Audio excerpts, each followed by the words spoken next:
Good evening to all my tinsel family. कैसे हैं आप सब लोग? आई होप आप सभी अच्छे होंगे, राइट। एंड अगर आप आज पहली बार इस चैनल पे विजिट किए हैं तो आप सभी का बहुत बहुत स्वागत है गाइज़ हमारे इस चैनल ट्विन फ्लेम गाइडेंस 1111 पर। सो गाइज़ आज का हमारा वीडियो का जो टॉपिक है ये ट्विन फ्लेम जर्नी का सबसे बड़ी कंट्रोवर्सी टॉपिक में से एक है, जिसके बारे में जानने के लिए आप लोग हर जगह सर्च करने लगते हैं कि कैसे पता करें कि हमारी शादी हमारी ट्विन से होगी भी या नहीं, मतलब हमारी कर्मा में हमारी ट्विन से शादी लिखा है या नहीं।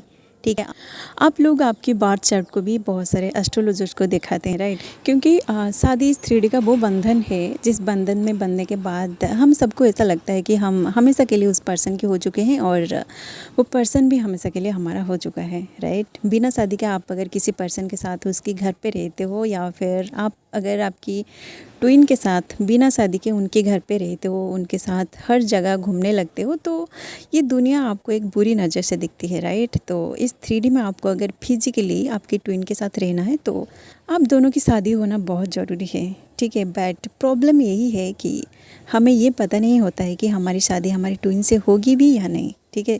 तो आप लोगों की वो प्रॉब्लम का सल्यूशन मैं आज इस वीडियो में लेके आई हूँ, ओके। तो आज के वीडियो में मैं आप लोगों के साथ कुछ ऐसे साइन को शेयर करूँगी जो साइन अगर आपको मिलते हैं तो आप लोग समझ जाइएगा कि आपकी शादी आपकी ट्विन से इस लाइफ टाइम में ज़रूर होगी, ओके। आपकी कर्मा में आपकी ट्विन से शादी लिखा जा चुका है, ओके। एंड गाइज आप लोग बैकग्राउंड में संग की आवाज़ को भी सुन रहे होंगे, तो ये एक बहुत बड़ा कन्फर्मेशन साइन है, मतलब एक पॉजिटिव साइन है कि आप अगर आपके मन में अगर शादी को लेके कुछ सवाल थे तो उसका आंसर येस है, ओके। आपको बस पॉजिटिव रहना है, ओके। तो सबसे पहला जो साइन आपको मिलती है जिसे आप पता कर पाएंगे कि यस आपकी शादी आपकी ट्विन से ज़रूर होगी। देखिए गाइस, जैसे कि आप लोगों को अच्छे से पता ही होगा कि ये जो जर्नी है ये एक डिवाइनली गाइडेड जर्नी है, राइट। तो जब से आपकी जन्म यहाँ होती है तब से डिवाइन का नज़र 24/7 आपके ऊपर रहता है, ठीक है। तो आपको आपकी बचपन से ही डिवाइन गाइडेंस देना शुरू कर देता है, ठीक है। बट क्योंकि तब आप बहुत छोटे होते हैं तो आपको डिवाइन की गाइडेंस समझ में नहीं आती है, राइट। तो अभी आप आपकी वही बचपन को थोड़ा याद करने की कोशिश कीजिए कि जब आप आपकी बचपन में कोई ऐसा मूवी देख रहे होते जो ट्रू लव स्टोरी बेस्ड है, जिसमें हीरोइन कोई गांव में पला बड़ा हो और उसका जो हीरो है वो कोई फॉरेन कंट्री में पला बड़ा हो, ठीक है। तो जब हीरो एंड हीरोइन का मिलने का टाइम आता है तो हीरो फॉरेन कंट्री से फ़्लाइट में आके इंडिया में लैंड करता है और वो उस गांव की तरफ बढ़ता है जिस गांव में हीरोइन है। तो वहाँ रास्ते में हो या फिर कोई भी जगह हो, वहाँ हीरोइन दोनों एक दूसरे से टकरा जाते हैं। तो वो उनका पहला मीटिंग होता है, ठीक है। तो उस मीटिंग के बाद हीरो हीरोइन के बारे में सोचता है और हीरोइन भी हीरो के बारे में बहुत सोचने लगती है। एंड देन वो दोनों एक दूसरे को मन ही मन बहुत ढूंढने लगते हैं, ठीक है। तो कुदरत उन दोनों को बार बार एक दूसरे से मिलाता है, फिर सेपरेट भी करता है, ओके। एंड यहाँ कुदरत मूवी का डायरेक्टर है क्योंकि उसे स्टोरी पता है, ठीक है। तो मूवी में ऐसे ही दोनों को एक दूसरे से प्यार होता है, ठीक है। उनको दर्द भी मिलता है एंड लास्ट में दोनों की शादी भी होती है, ठीक है। अगर उस स्टोरी में लिखा होता है कि हीरोइन की शादी होगी तो उसमें शादी भी होता है, ठीक है। एंड देन मूवी एंड हो जाता है, राइट। ये true love story based movie होता है, ठीक है। तो इस तरह की मूवीज़ आप आपकी बचपन में अपनी मर्ज़ी से नहीं देखा था, ठीक है। इन मूवीज़ के थ्रू डिवाइन ने आपको आपकी बचपन से ही गाइडेंस देना शुरू कर दिया था कि आपकी लाइफ में भी एक दिन एक ऐसा पर्सन आएगा जो आपको बहुत ज़्यादा प्यार करेगा, ठीक है। आप उसके लिए बेताब हो जाओगे, उससे बात करने के लिए आपको भी उतना पेन मिलेगा जितना पेन इस मूवी में आप देख रहे हैं, ठीक है। आप दोनों को भी एक दूसरे से अलग होना पड़ेगा एंड उनसे अलग होके आपको भी दर्द मिलेगा, ठीक है। देखिएगा इस दर्द सिर्फ आपको नहीं मिलती है, आप दोनों को पेन में गो थ्रू करना पड़ता है एंड लास्ट में आप दोनों ज़रूर एक होंगे, ठीक है। तो इस तरह की मूवीज़ के थ्रू डिवाइन आपको एक मैसेज देता है, ओके।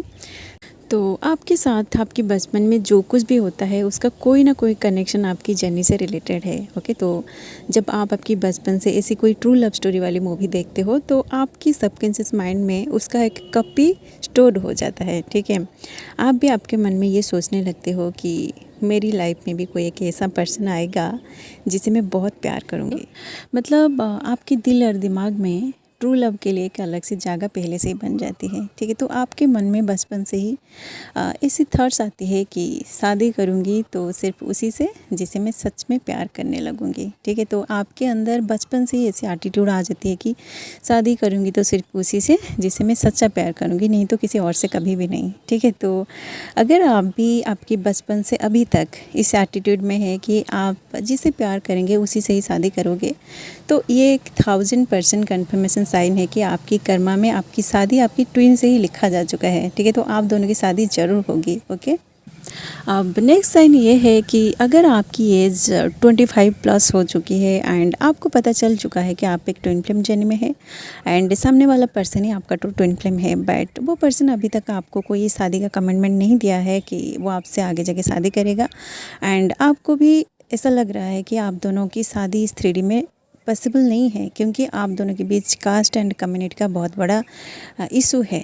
तो आप उस पर्सन से मूव ऑन करने का सोच रहे हो और किसी और से शादी करने के लिए अगर सोच रहे हो, बट आपकी शादी किसी और से नहीं हो रही है, मतलब बार बार आपकी शादी टूट रही है, तो ये भी एक बहुत बड़ा कन्फर्मेशन साइन है कि आपकी शादी आपकी ट्विन से ही होने वाली है। ठीक है, आपकी कर्मा में आपकी शादी सिर्फ आपकी ट्विन से ही लिखा जा चुका है, इसलिए आपकी शादी किसी और के साथ नहीं हो रही है। ठीक है, तो आप अगर एक ट्विन फ्लेम जर्नी में है तो आपको थोड़ा सा वेट करना है, क्योंकि अगर आपकी शादी आपकी ट्विन से होगी तो इसमें थोड़ा सा टाइम चाहिए।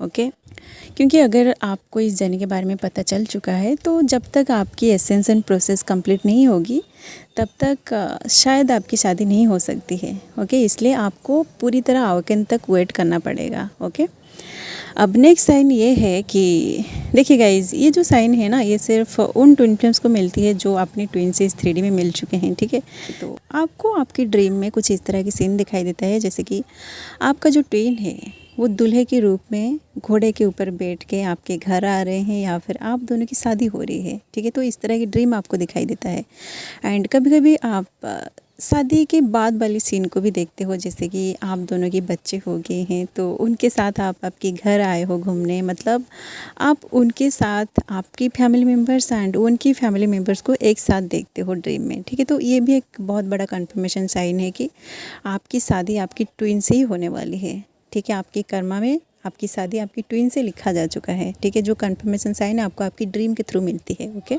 इसलिए आप आपकी ड्रीम को भी थोड़ा डिकोड करना सीखिए। ओके, अब नेक्स्ट साइन ये है कि जो डिवाइन फेमिनिन्स बचपन में मास्कुलिन की एनर्जी में होते हैं, उनको बचपन से ये शादी वादी को लेके उतना दिलचस्प नहीं रहता है। ठीक है, बट जैसे ही आप पहली बार आपकी ट्विन से इस 3D में मिलते हो तो आपको ऐसा फील होता है कि अगर शादी करूँगी तो सिर्फ उसी पर्सन से ही। ठीक है, क्योंकि जब तक आप आपकी काउंटर सोल से नहीं मिलते हो इस 3D में, तब तक आपकी सोल को कोई और कभी भी ट्रिगर नहीं कर सकता। ठीक है, इसलिए जो डिवाइन फेमिनिन्स बचपन से मास्कुलिन की एनर्जी में होते हैं, उनकी शादी बहुत लेट में होता है, क्योंकि आपके माइंड में शादी को लेके कोई क्लियर इमेज अभी तक नहीं बनी है। ठीक है, तो जब आप आपकी ट्विन से मिलते हो इस 3D में तो आपकी माइंड में शादी का एक क्लियर इमेज पहले क्रिएट होता है। ठीक है, उसके बाद जब आप लगातार शादी के बारे में सोचते हो, उन्हें आप विजुअलाइज करते हो, तभी जाके आपकी शादी इस 3D में होता है। ठीक है, बट जो डिवाइन फेमिनिन्स बचपन से ही ओवर फेमिनिन की एनर्जी में होते हैं, वो लोग हमेशा शादी को लेके बहुत कुछ फंटासाइज कर रहे होते हैं कि मैं जिसे शादी करूँ वो ऐसा होना चाहिए, वैसा होना चाहिए। तो वो लोग दिन रात शादी के बारे में कुछ ना कुछ सोच रहे होते हैं। ठीक है, तो उनकी शादी उनकी ट्विन से बहुत जल्दी हो जाती है, क्योंकि वो लोग लगातार अपने माइंड में उनके पर्सन के बारे में सोच रहे होते हैं। ठीक है, उन्हें विजुअलाइज कर रहे होते हैं, बट तब उनको पता नहीं होता है कि वो एक ट्विन फ्लेम जर्नी में है। ओके, एंड उनकी हस्बैंड ही उनका ट्विन फ्लेम है। तो शादी के बाद उन ट्विन फ्लेम्स की सेपरेशन हो जाती है। ठीक है, उस सेपरेशन में ही दोनों ट्विन्स का स्पिरिचुअल अवेकनिंग स्टार्ट होती है। ओके, एंड जब तक आपकी असेंशन प्रोसेस कंप्लीट नहीं होगी तब तक आप दोनों की हार्मोनियस यूनियन भी नहीं होगी। ओके, तो जिन ट्विन फ्लेम्स की कर्मा में अपनी ट्विन से शादी लिखा होता है, तो उनको अंदर से पहले से एक इंट्यूशन होता है कि उनकी शादी सिर्फ उसी पर्सन से ही होगी।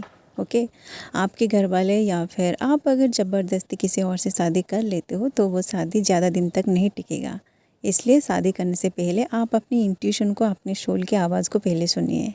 ओके, क्योंकि ट्विन फ्लेम्स की शादी इतनी जल्दी नहीं होती है। ओके। जिन लोगों की शादी पहले से ही हो जाती है तो उनको शादी से पहले ट्विन फ्लेम जर्नी के बारे में पता नहीं होता है। ओके, वो जब शादी कर जाते हैं तभी जाकर उनको ट्विन फ्लेम जर्नी के बारे में पता चलता है, क्योंकि उनका जो हस्बैंड है उनसे उनको बहुत ज़्यादा ट्रिगर मिलता है। ठीक है, उसके बाद उनकी सेपरेशन भी होता है। ठीक है, एंड जिन लोगों को शादी से पहले ट्विन फ्लेम जर्नी के बारे में पता चल जाता है तो आपको मिनिमम 7 से 8 साल लग जाएंगी इस जर्नी को पूरी तरह जानने के लिए, अपनी पर्सन को पूरी तरह समझने के लिए। ओके, आपकी एज अगर 28, 29 एंड 30 के अराउंड है और आप अनमैरिड है तो आपकी शादी 2025 से 2028 के बीच होने वाली है। ओके, सो गाइज़ आप देखिए कि इस वीडियो में मैं जितने भी सारे साइन को आप लोगों के साथ शेयर किया है, इनमें से आपको कितने सारे साइन मिल रहे हैं। Okay, so I hope you feel guided through this video. And अगर आपको वीडियो पसंद आया तो वीडियो को लाइक जरूर कीजिए।